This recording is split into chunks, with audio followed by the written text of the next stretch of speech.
पाऊस लई होतो त्याच्यामुळे पाऊस पाणी नाही त्याच्यात जाण्यासाठी आपण त्याच्यासाठी कौलाचं छत केलं छोटस.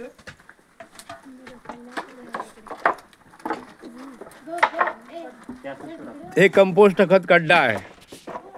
सेंद्रिय खत आहे. आपण सर 3 बाय 3 चा खड्डा केलता आणि खाली 3 फूट. त्याच्यात आपण काय काय टाकलं आपण म्हणजे कंपोस्टिंग करताना काय काय टाकतो, काळा कचरा, झाडांचा पाला पाचोळा, जे आपल्याकडे नारळाच्या साली बिली, जे सुका कचरा जो असेल, पुन्हा केळीचं जे हसका असतं, म्हणजे जे आता केळी जी तोडल्यानंतर फुटं बिटं त्याच्यात टाकू शकतो. म्हणजे वाळा चारा टाकू शकतो.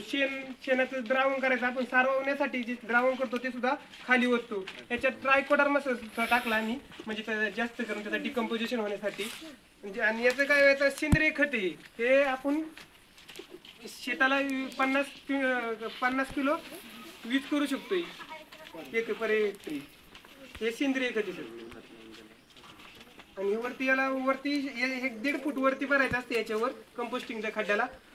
आम्ही भरलो होतो पण ते कुजल्यामुळे ते काय सर झाले, खाली गेले. कारण कुजल्यानंतर ते त्यांचं म्हणणंच आहे की 1/4 भाग होतो. म्हणजे समजा 4 किलो घेतला असं तर त्याचं फक्त कुजून 1 किलो होतो. आम्ही हे भरताना ते इतर भरलो होतो पण त्याचं जी कुजण्याची प्रक्रिया झाली त्याच्यामुळे ते खाली गेलेलं आहे. आणि हे याला 2 ते 3 महिने लागतात ही प्रक्रिया पूर्ण व्हायला. आणि प्रत्येक 15 ते 20 दिवसानंतर ते खालचं वर करायचं. त्याच्यामुळे जे डिकम्पोजिशनची प्रक्रिया आहे ती फास्ट होते.